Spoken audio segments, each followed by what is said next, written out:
ito ay sabungan, di na kailangan mag-inda. Sa lawa matatagpuang kasama ng mga isda.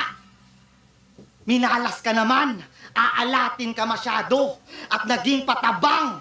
Lupa lang sa akin to si Gago. Batis sa lang. Dagdagan mo to ng marko. At isa pang sayantipikong palyado. Lunurin walang hukay ang dinanas mo bagyo. Kung tubig nga ay buhay, ikamamatay mo to. Nila mo ng lalim. Walang bangkay na babalik. Ha! Imbis na uhaw mo yung buhay mo yung napatid. At di na nakaahon pagkakapit niya sa lubid. Nalunod ka sa lalim nung ako'y nag-anyong tubig. Walay. Lakas din pala nung round 2 dito ni ni Ice Water or ni J Block. Buong round 2 niya water bars. Pinatay niya si Sinagtala sa pamamagitan ng mga anyong tubig. Tsaka ng mga mga forms of water.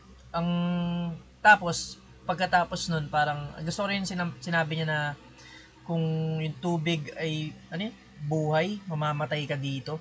Tapos itong huli niyang sinabi yung lubid, pagkaahon. Balik natin. At di na nakaahon pagkakapit niya sa lubid. Nalunod ka sa lalim nung ako'y nag-anyong tubig.